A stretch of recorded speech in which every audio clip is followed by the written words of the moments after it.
So everybody, may gusto lang akong i-share sa inyo mas lalo sa mga tumatakbo dyan, sa mga runners dyan na gumagamit ng mga smartwatches. May konting few or a few hacks lang akong pwedeng i-share sa inyo. So let's talk about first sa mga Garmin users. So alam natin pagka Garmin, napakaganda ng GPS. Built-in GPS sa relo na to as if like there's 6 satellites connected to it na kahit saan kayo tumakbo sa ilalim ng puno, sa maulap na mga part, na lugar na tinatakbuhan nyo, sa mga paliko, nare-read niya talaga ang tamang pacing at steps mo pagdating sa running. And also, ang Garmin, it doesn't connect to a certain app before it can be connected to Strava. Rekta siya. Garmin to Strava. Straight. Now, ang gusto kong pag-usapan ngayon ay yung mga runners na gumagamit ng mga simple smartwatches. Like for me, I'm using a Xiaomi Smart Band 9. So, bago pa siya, hindi pa siya nasisira. So, minamaximize ko siya before I decide if I'm gonna get a Garmin watch. And we have to admit, yung mga ganun smart band watches, na it has to connect to a certain app first before we can connect it to Strava. At hindi ganun ka-accurate ang GPS niya. But I have found a way and how to do it. But I'm not saying it's better than Garmin, okay?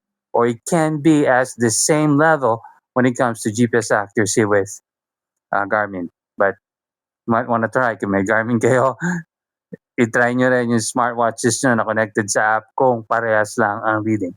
But here's one thing that I can teach you para magamit nyo at ganahan din kayo sa pagtakbo nyo at finally magiging accurate na somehow ang GPS location nyo. So listen to this. I'm going to show you some screenshot and where to go. So number 1, you need to learn how to go to developer options.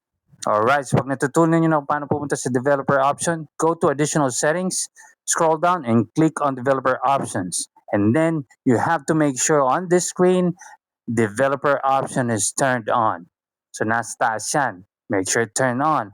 Now, after that, you will be prompted to the third screen. Scroll down at the very bottom and I want you to look for that setting that says forceful GNSS measurement.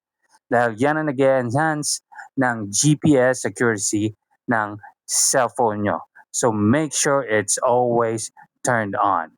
So, yun lang mga ka-runners dyan. I-try nyo yan. You have to make sure din nga pala kasi pag naka-turn on yan sa developer option, mabilis umubos ang baterya. But not to the point na talagang i-drain yung baterya nyo. So say for example, bago kayo tumakbo, you have charged your phone, let's say 100%. Pag uwi nyo, nag-long run kayo, it can go down to 65 to 70%. Yun na lang may iwan sa baterya nyo. Yun lang ang downfall niya, malakas umubos ang baterya. And it's acceptable naman, that's number 1. And number 2, ang iiwan ko sa inyo, dun sa mga smartwatches na gumagamit ng app, dun sa app nyo mismo, pag in-access nyo, di ba nagpupulalagay kayo ng information. Now, this is really important. Huwag natin dayain ang sarili natin. Kagaya ng sinabi ng kaibigan kong ako si Pepe, shout out sa iyo dyan, ako si Pepe, what's up? Huwag natin lokohin yung sarili natin. No? Dyan sa app na yan, we have to make sure we put in the correct information. Say for example, me, I'm 170 centimeters when it comes to height. I'm 45 years old. Ilagay natin yung tamang max heart rate natin. For me, it's 175. Para pag tumatakbo tayo, alam mo sa smart band watches, yung mga nag-green dyan, yan yung nagsusukat ng performance natin pagka ginagamit natin yan. So kung 5'7 ka, nalagay mo 5'9 doon, babasahin niya kahit pa paano mahaba ang strides mo, mas bibilis ang counting mo. So niloloko natin yung sarili natin.